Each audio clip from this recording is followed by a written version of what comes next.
नमस्कार दोस्तों, जैसा कि आपको पता ही है कि व्यू नाउ डेटा स्टोरेज के क्षेत्र में एक बड़ा नाम था। यह कंपनी डेटा सेंटर्स खोलने का दावा करती थी और निवेशकों से क्लाउड पार्टिकल में निवेश करवा रही थी। इसमें हजारों लोगों ने अपनी मेहनत का पैसा निवेश कर दिया था, लेकिन पिछले साल व्यू नाउ कंपनी के विभिन्न कार्यालयों एवं प्रतिष्ठानों पर ईडी अर्थात इन्फोर्समेंट डायरेक्टरेट ने छापे मारे थे। उसके साथ ही ईडी ने इस कंपनी की बहुत सी संपत्ति जब्त भी कर ली थी। साथ ही कंपनी के बहुत सारे बैंक खाते भी फ्रीज करवा दिए थे ताकि इसके कार्यों की जांच की जा सके। इसके कुछ समय बाद व्यू नाउ के सीईओ सुखविंदर और उनकी पत्नी डिंपल को दिल्ली एयरपोर्ट से गिरफ्तार भी किया गया था। उसके बाद से ही निवेशकों को प्रति माह मिलने वाला रेंट नहीं मिल पाया है। इसके अधिकतर निवेशकों ने बड़े बड़े लोन लेकर निवेश किया था। अब इन निवेशकों को लोन की किश्तें भरने में दिक्कत आने लगी है। इसके अतिरिक्त बहुत से निवेशकों ने इसलिए भी व्यू नाउ में निवेश किया था क्योंकि उनका और कोई रोजगार का साधन नहीं था।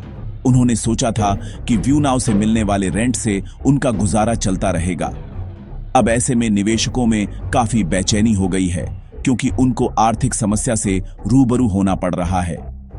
ऐसे में अब कुछ जागरूक निवेशकों ने कोर्ट्स का रुख कर लिया है ताकि ईडी और व्यू नाउ के विवाद में निवेशकों को न भुगतना पड़े।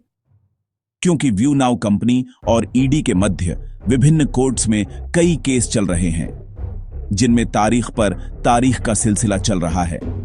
ऐसे में अब प्राप्त जानकारी के अनुसार district and session court Jalandhar में एक केस दर्ज किया गया है जिसका नंबर है 1974/2025 और केस टाइप है CRM।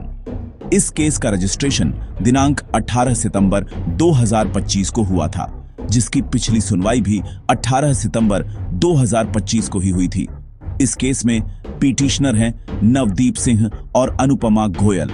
इस केस में 3 पक्ष रिस्पोंडेंट्स अर्थात प्रतिवादी बनाए गए हैं, जो हैं ED, view now marketing services limited और जे बाइट इन्फोटेक प्राइवेट लिमिटेड। इस केस को PMLA के अंडर सेक्शन 8 के 8 के तहत रजिस्टर किया गया है।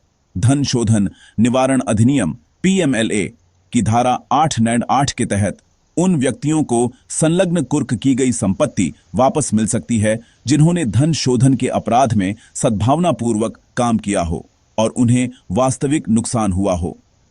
यह धारा उन दावेदारों क्लेमेंट्स के लिए सुरक्षा प्रदान करती है जो अपराध की आय में शामिल नहीं थे। इस केस की सुनवाई 18 अक्टूबर 2025 को हुई थी, जिसमें अब अगली सुनवाई की तारीख 18 नवंबर 2025 रखी गई है, क्योंकि इस केस के प्रतिवादी पक्ष view now marketing services limited और जे बाइट इन्फोटेक प्राइवेट लिमिटेड ने नोटिस का जवाब दाखिल करने के लिए कोर्ट से कुछ और समय मांगा है।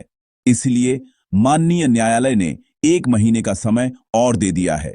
इस तरह निवेशकों का इंतजार और बढ़ गया है। ऐसे में हमारी निवेशकों से विनती है कि आप धैर्य बनाए रखें और अपने देश की कानून व्यवस्था पर विश्वास बनाए रखें। समय लग सकता है, लेकिन न्याय जरूर मिलेगा। दोस्तों, वीडियो देखने के लिए आपका धन्यवाद। अगर आपको वीडियो महत्वपूर्ण लगा हो तो कृपया आप अपने इस YouTube channel Raj edu and news को सब्सक्राइब जरूर कीजिए ताकि आपको भविष्य में भी इसी तरह जानकारी से भरपूर वीडियो देखने को मिलते रहे। धन्यवाद।